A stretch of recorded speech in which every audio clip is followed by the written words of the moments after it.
মূল জায়গা হচ্ছে ফিলিস্তিন। শেষ জামানার সবচেয়ে ইম্পর্টেন্ট জায়গা হচ্ছে প্যালেস্টাইন।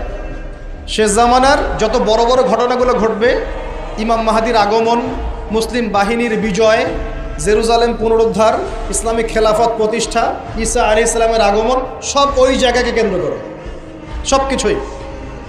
সব কিছুই ওখানেই দাজ্জাল বের হবে, দাজ্জালকে আবার মারাও হবে সেখানে, সব কিছু ওখানে। কিন্তু ওই দিক থেকে মুসলিমদের দৃষ্টি ফোকাস করে অন্যদিকে সরিয়ে দেওয়া হচ্ছে। ফিলিস্তিনিদেরকে দেখলেই গুলি মেরে দিতে বলা হয়েছে, দেখেছেন? দেখেন নাই? আমরা যে মসজিদটা দেখেছি আল আকসা, দেখেছেন? এই আকসাকে সরিয়ে দিয়ে সেখানে থার্ড টেম্পল নির্মাণ করার প্ল্যান হচ্ছে। মানে এই যে থার্ড টেম্পল তো বোঝেন না, হাইকেলে সুলাইমানি, মানে ওরা মনে করে যে তারা বানু ইসরাইল। একটু বোঝেন, ওরা মনে করে যে ওরা বানু ইসরাইল, আসলে ওরা বানু ইসরাইল নয়, ওরা হচ্ছে ইউরোপিয়ান জিউস। ওরা মনে করে যে ওদের একজন মাসিহ আসবে। কে আসবে? মাসিহ মানে ত্রাণকর্তা। মাসিহ মানে কি? ত্রাণকর্তা। যে আসলে তারা শুধু আরব না, সারা বিশ্ব তারা শাসন করবে, এমনটা তারা মনে করে।